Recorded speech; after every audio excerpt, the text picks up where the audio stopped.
Es un honor y un privilegio estar aquí, pero también un reto. Soy cirujano. Ya saben que eso habla de la limitación en nuestra capacidad para el lenguaje articulado y en la inteligencia. Así que ponerme delante de tantos hepatólogos y contarles algo sobre redes sociales, que es una cosa muy banal. Esto no tiene nada que ver con la importancia del transporte a través de la membrana celular del cloro en el hepatocito.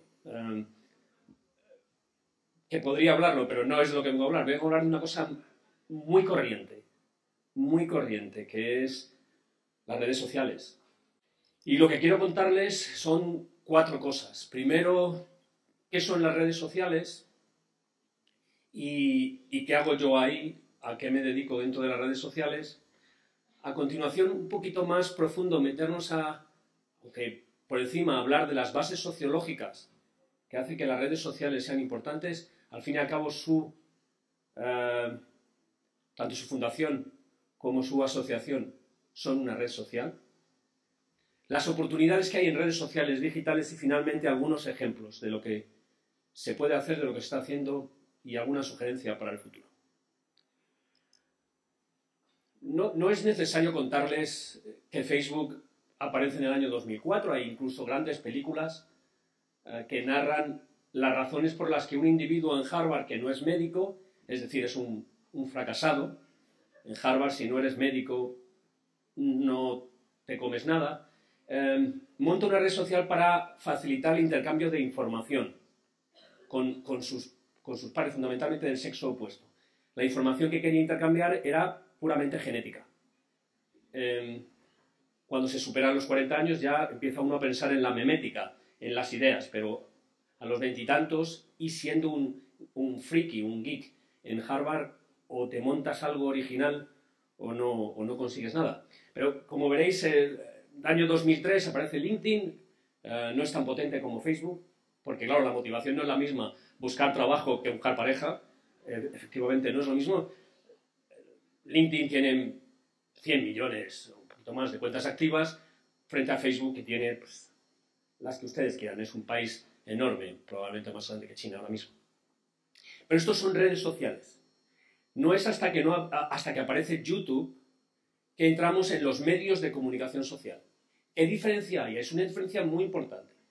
En las 2 primeras, uno acepta a sus amigos y se relaciona, bueno, aunque dicen eso es más falso que un amigo en Facebook, se relaciona con gente a la que le da acceso a su propia vida. En YouTube, una vez que tú cuelgas un vídeo, salvo que lo restringas, todo el mundo tiene acceso a él, incluso aunque no sea amigo tuyo, no sea seguidor tuyo. Lo cual también tiene una gran importancia en Twitter. Por eso es tan importante para los medios de comunicación, porque se pueden ver la información que comparten los tuiteros sin necesidad de seguirlos, sin necesidad de exponerse. Y eso tiene algunas bases antropológicas que analizaremos. Yo empecé en el año 2009, tuiteamos por primera vez una cirugía con diario médico. ¿Cuál era el resultado de eso? No teníamos ni idea, pero ni idea, os lo puedo asegurar. Sin embargo, unos años después, en el lado derecho de la pantalla, dentro del ecosistema que nos decidimos a crear en cirugía colorectal, pues un congreso, el Congreso de la Sociedad Europea, tiene 49 millones de visualizaciones del contenido que se comparte en redes sociales. En Twitter, simplemente. 49 millones de veces se han visto los mensajes que se comparten ahí. Y participa mucha gente que está en el Congreso y otra que no está físicamente en el Congreso. No hace falta estar aquí ahora mismo si alguien está tuiteando para saber lo que está pasando. Eso es una diferencia muy importante porque ya no se puede compartir solo texto, los 140 caracteres que ahora son 280.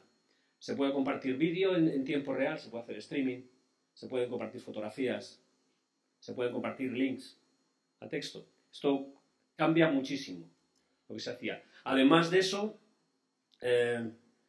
¿cómo no hacerse un canal en YouTube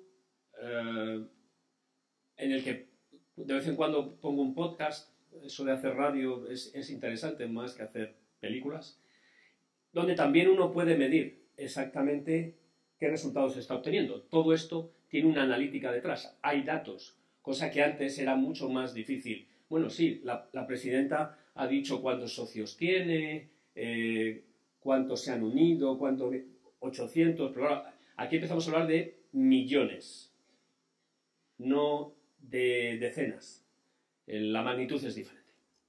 Y LinkedIn, pues claro, siendo la primera, uno tiene que hacerse un canal también ahí para estar en contacto con su red profesional. Y también se pueden medir cosas.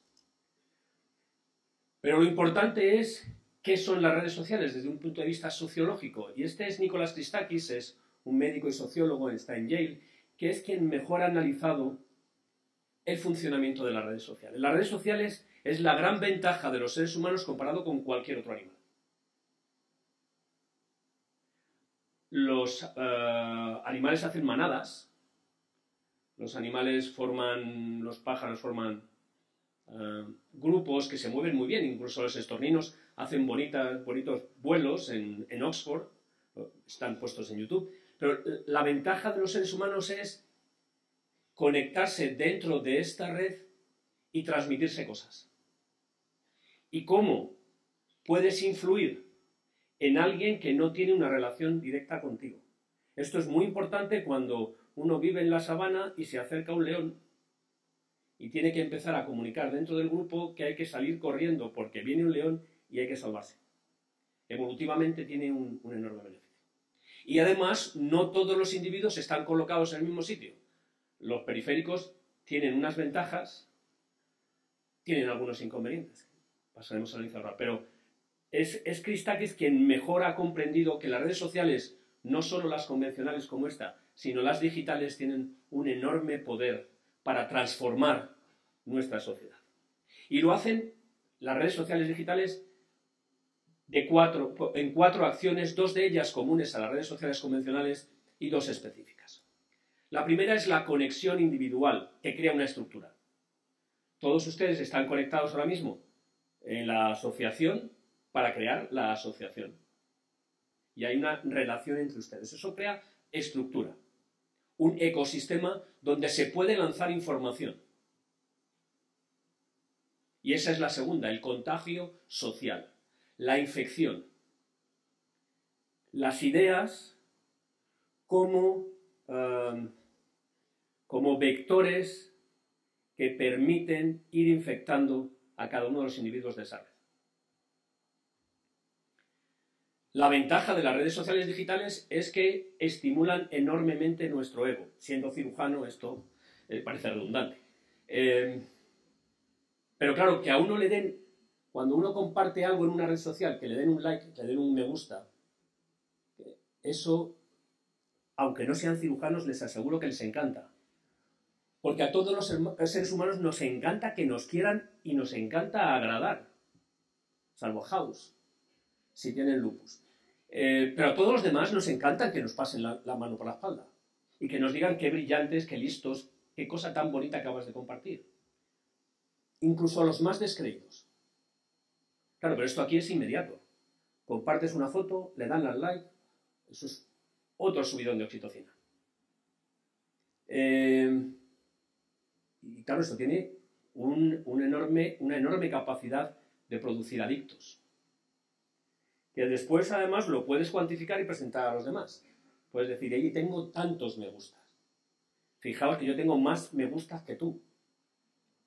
Esto socialmente promociona aún más nuestra posición dentro de esa red social. Cosas que se pueden contagiar en redes sociales y que está demostrado, pues desde la obesidad al alcoholismo, finalmente la depresión, las compras o las ideas.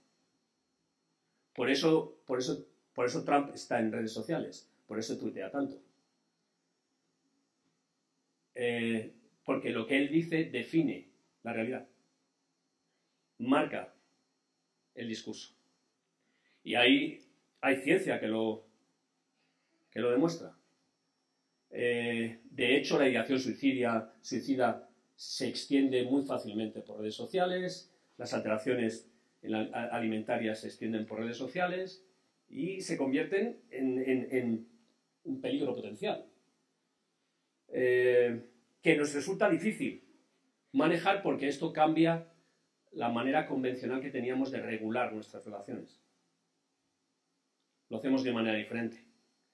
Habitualmente, los seres humanos que hemos desarrollado el lenguaje, tanto el verbal como el escrito, para poder tener ventajas sobre otros animales, normalmente en redes sociales convencionales, pero sobre en las digitales, lo que hacemos es llamar la atención sobre las cosas peligrosas. Cuidado con los rusos, cuidado con Trump, cuidado...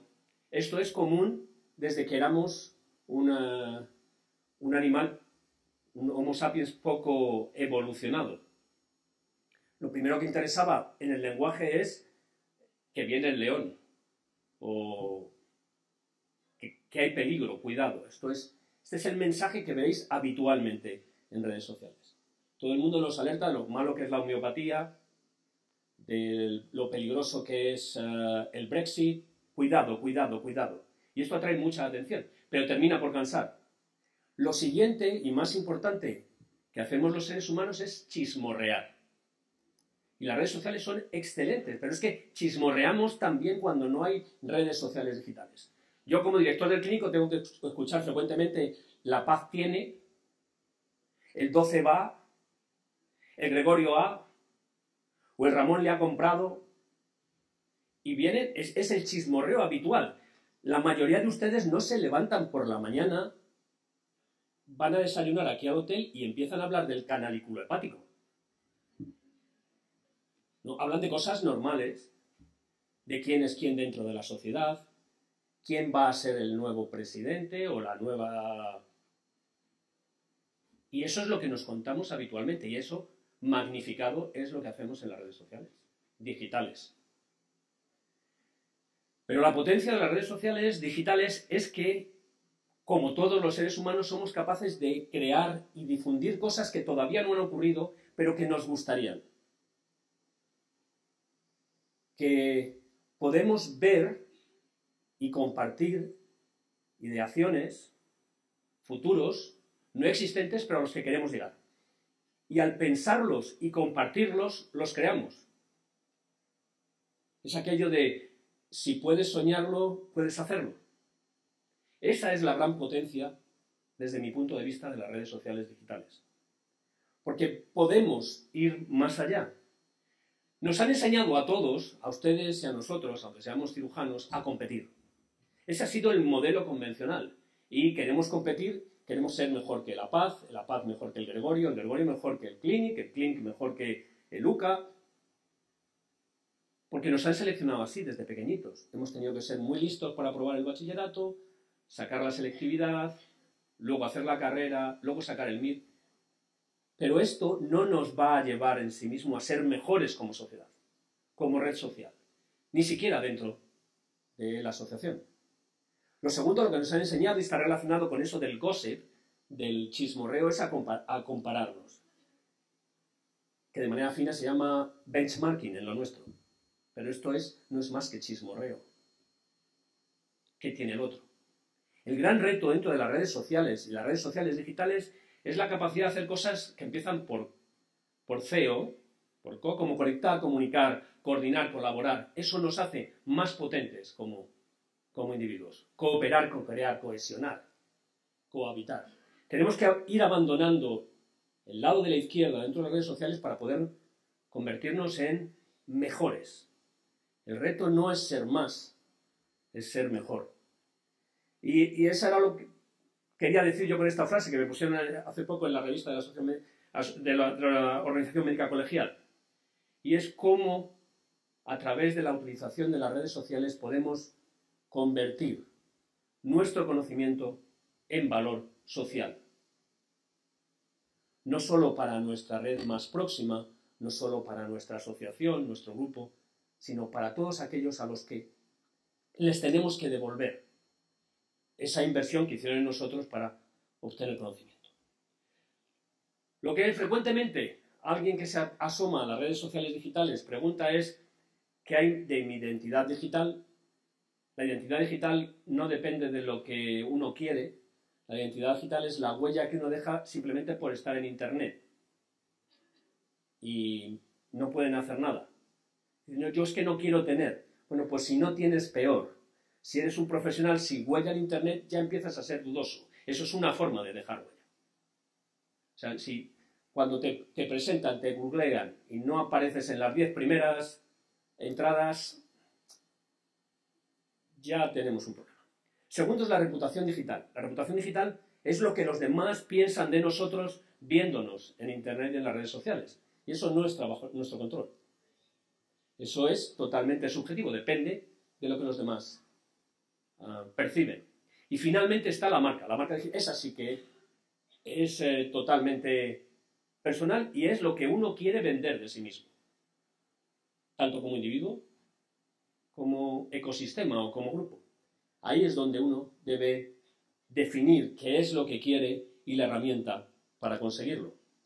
En hepatología he puesto en verde todo lo que se puede hacer. Y a la izquierda, desde los ciudadanos hasta los hospitales o los sistemas sanitarios, se pueden ver afectados incrementando su visibilidad, el liderazgo, la formación, la investigación, incluso la mentorización.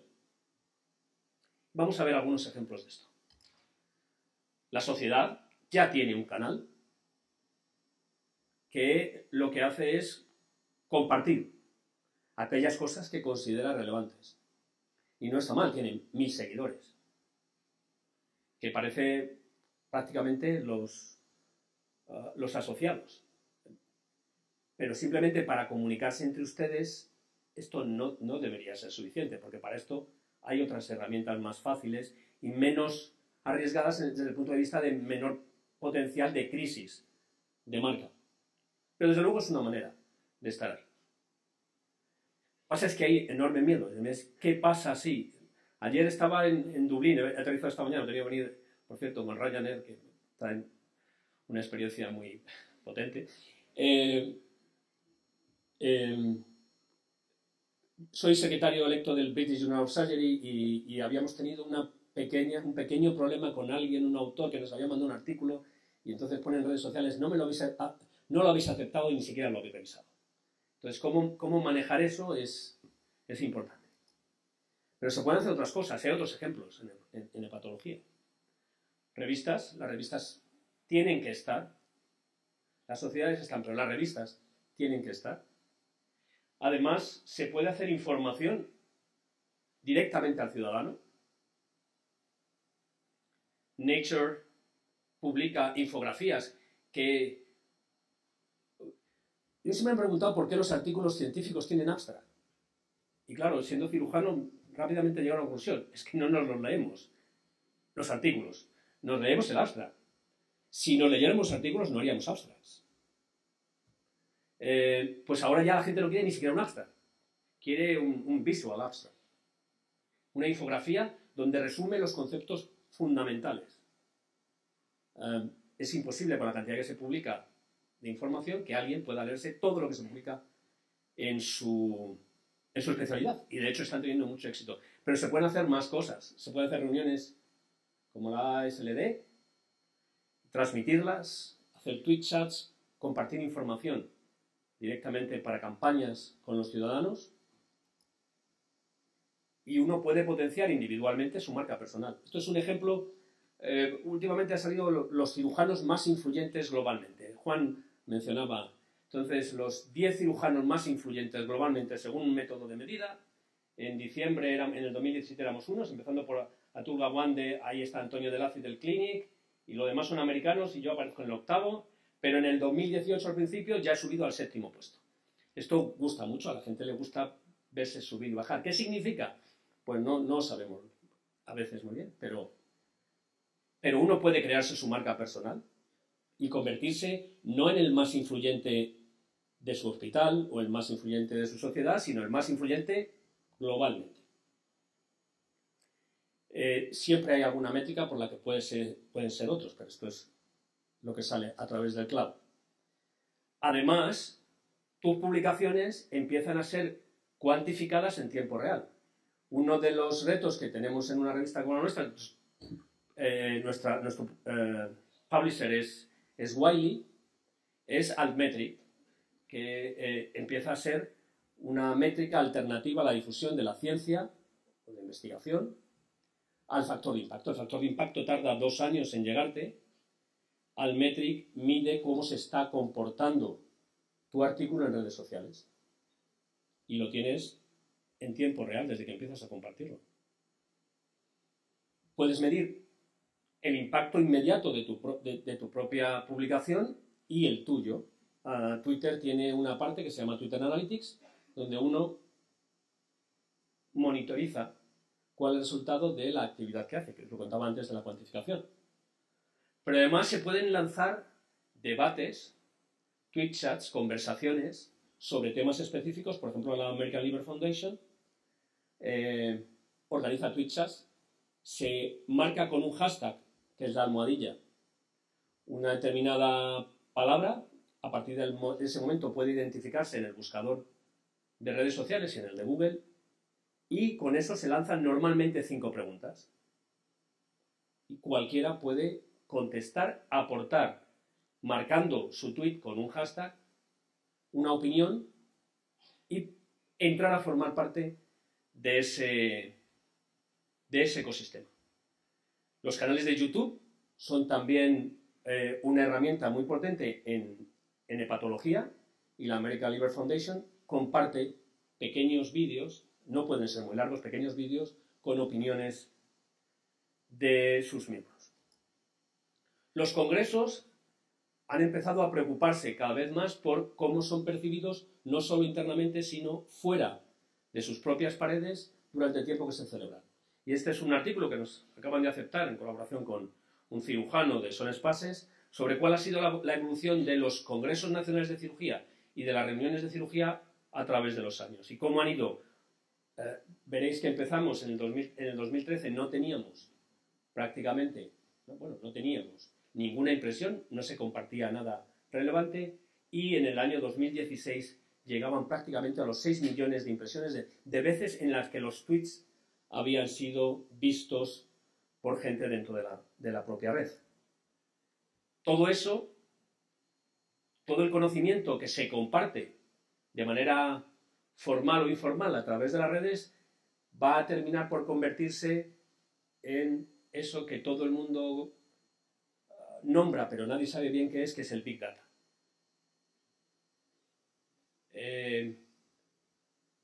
Gran parte del conocimiento que compartimos ahora mismo está de manera no estructurada en el Big Data, y se propone que, está en Twitter, se propone que los tweets se incorporen a los lagos de datos para análisis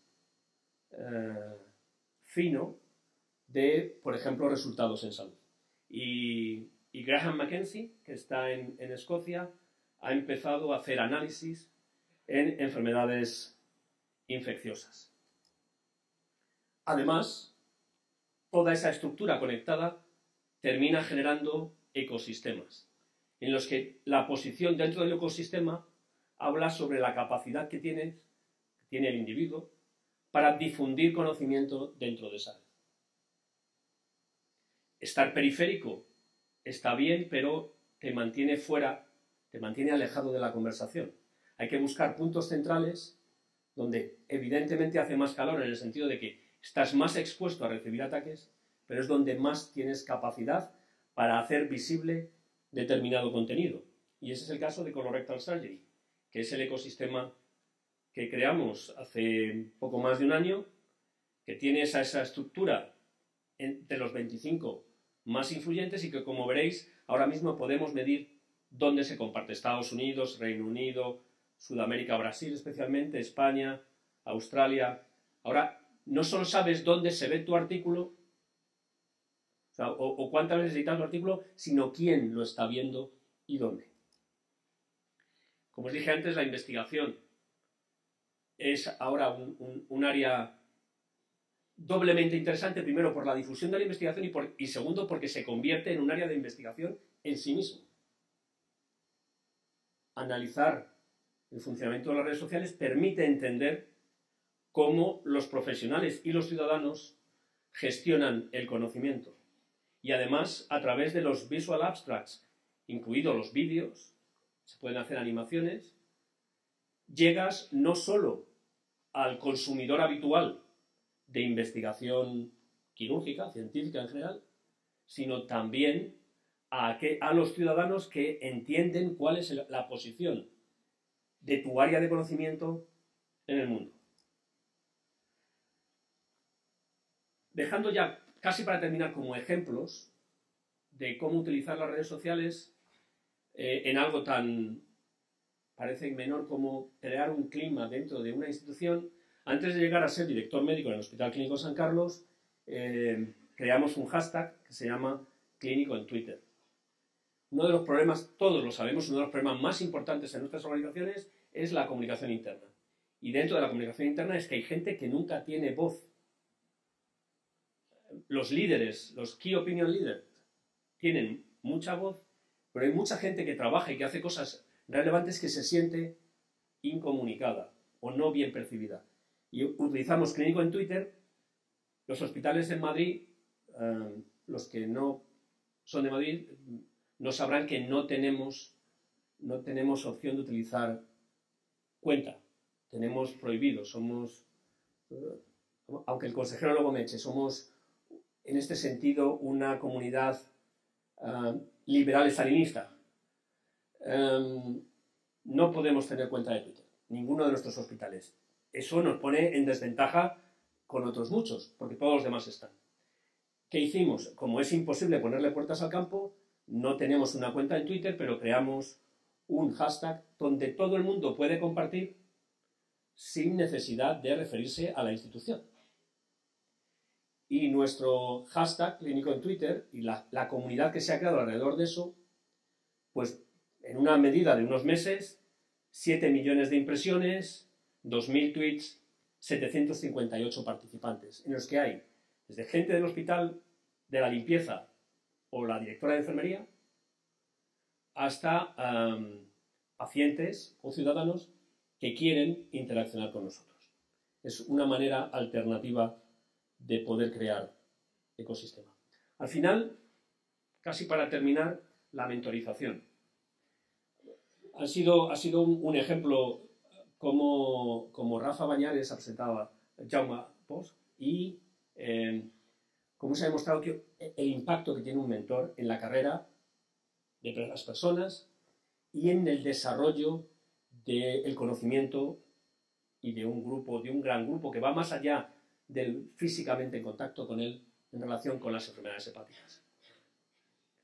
En mi caso, yo me abrí Twitter porque el señor que, bueno, ya tres teníamos gafas, el de la izquierda del todo, el de la derecha del todo, Jeff Matthews, ahora el director del departamento de la Universidad de Chicago, mi mentor en Boston, se abrió una cuenta en Twitter y me permitía mantenerme en contacto con él prácticamente en tiempo real en vez de tener que estar mandando emails.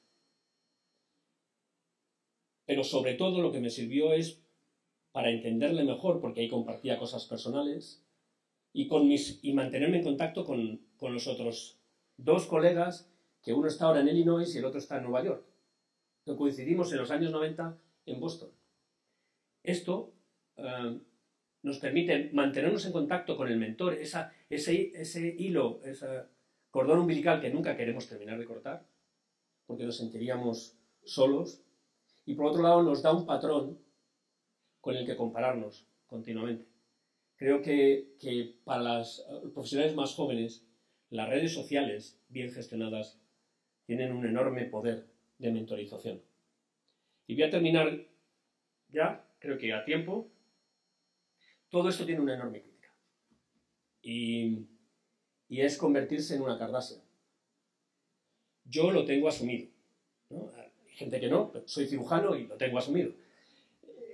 El índice Kardashian es un índice que permite relacionar el número de seguidores que tienes en redes sociales con el número de citas en revistas publicadas con el factor de impacto. Esa zona de ahí es la zona Kardashian y yo no estoy mal de citas para ser cirujano, pero estoy en toda la zona Kardashian. ¿Esto es bueno o malo? Pues, hombre, siempre que